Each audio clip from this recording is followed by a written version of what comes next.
The person who never posts their face is often not trying to be mysterious. They are not always hiding a scandal, avoiding attention, or pretending to be above everyone else. Sometimes they are simply standing just outside the frame. A camera comes out, and something in their body changes before they can explain it.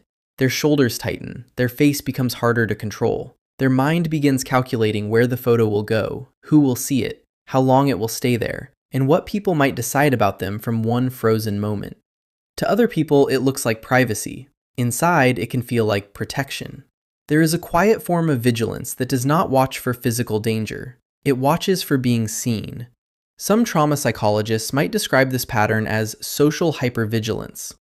It is the mind tracking how visible it is to other people, and how much judgment that visibility might invite. Not because a person is vain. Not because they think their face matters more than anyone else's. Because somewhere along the way, being seen stopped feeling neutral. For some people, a photo does not feel like a memory. It feels like evidence. A picture can be saved, shared, examined, misunderstood, or turned into a version of them they did not choose. That is why posting a face online can feel strangely intimate.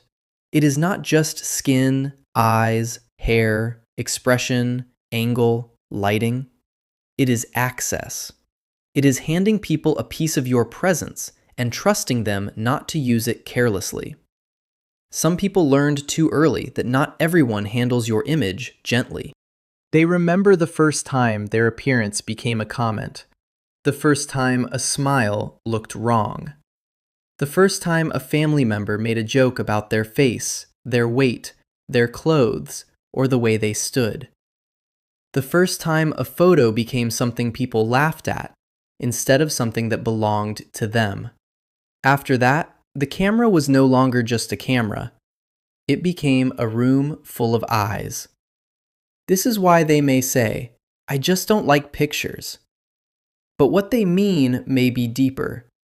They do not like the feeling of being turned into something others can inspect. They do not like becoming available for opinions they never asked for. They do not like the small loss of control that happens when a private moment becomes public proof. So they step out of the frame. They offer to take the photo. They smile from behind the phone. They become the person who remembers everyone else's face while quietly leaving their own out of the record. People often misread this as insecurity. Sometimes it is, but not always. Sometimes it is a boundary that formed before the person had the language for boundaries. A nervous system can decide, long before the conscious mind catches up, that invisibility is safer than exposure. And when that decision gets repeated for years, privacy begins to feel like personality. They may enjoy being with people. They may laugh, care deeply, listen closely, and show up when it matters. But the moment the gathering becomes a post, something shifts. The experience stops being lived from the inside. It becomes something that can be watched from the outside. For someone with social hypervigilance, that outside gaze can feel louder than the actual moment. They stop tasting the food. They stop hearing the conversation. They start wondering how their face looks in the corner of the photo. They start imagining someone zooming in, judging the background, reading their expression, or making assumptions about their life. This is not attention seeking. It is attention fearing. There is also a quieter kind of exhaustion in people who do not post. They may already spend so much energy managing how they are perceived in real life that the online world feels like another stage they never agreed to perform on. At work, they monitor their tone. With family, they monitor their reactions. With friends, they monitor whether they are being too much, too quiet, too intense, too unavailable, too different. Social media asks them to do it again.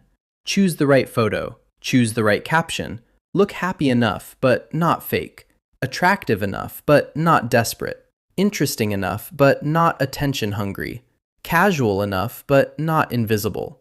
For some people, posting is not fun. It is another test, and they are tired of being graded. This is where the pattern becomes easy to misunderstand. A person can crave connection and still avoid visibility. They may want to be known, but not displayed. They may want closeness, but not spectators. They may want someone to see them in real life, slowly, carefully, without turning that seeing into content. There is a difference between intimacy and exposure. Intimacy says, I am letting you know me. Exposure says, anyone can look. People who never post their face often know that difference in their body before they can explain it in words. They may protect their image because they are protecting the part of themselves that still feels easily mishandled. The hidden wound is not always the photo. It is the belief that once people can see you, they can take something from you. They can define you. They can reduce you. They can misunderstand you with confidence. They can turn your softness into a caption, your awkwardness into a joke, your tiredness into a story you did not write. So the face disappears. The account stays blank. The profile picture becomes a landscape, a pet, a symbol, a shadow, a cartoon. Anything except the vulnerable fact of being visibly human. And in some ways, this works. It protects peace. It reduces comparison. It keeps strangers away from the parts of life that still feel sacred.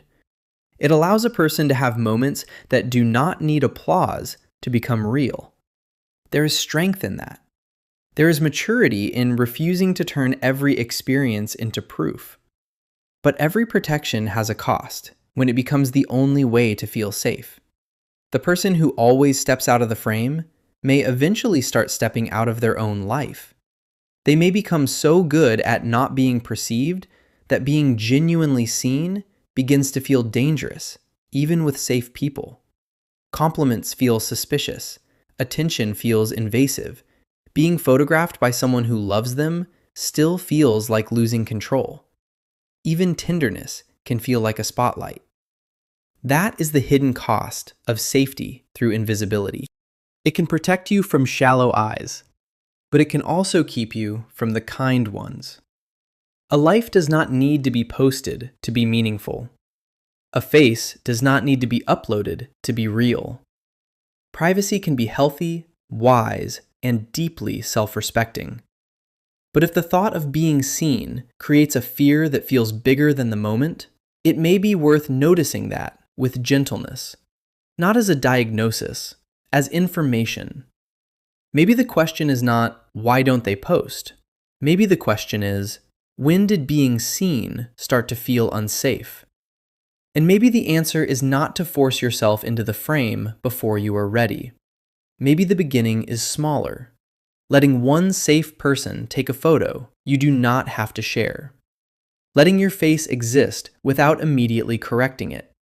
Letting a moment belong to you without disappearing from it completely. The goal is not to become public. The goal is to become free. Free to stay private because you choose privacy, not because fear is holding the camera. Some people will always prefer a quiet life. Some memories will always be better without an audience. But there is a difference between stepping out of the frame because you are peaceful and stepping out because some younger part of you still expects to be judged. That part does not need to be shamed. It was trying to keep you safe. It learned that the safest face was the one no one could examine. But not every eye is dangerous. Not every photo is a trap. Not every version of being seen has to end in criticism. Sometimes a camera is only a camera. Sometimes a face is only a face. And sometimes the person who spent years disappearing from the frame does not need to become visible to everyone. They only need to learn that being visible does not always mean being unsafe.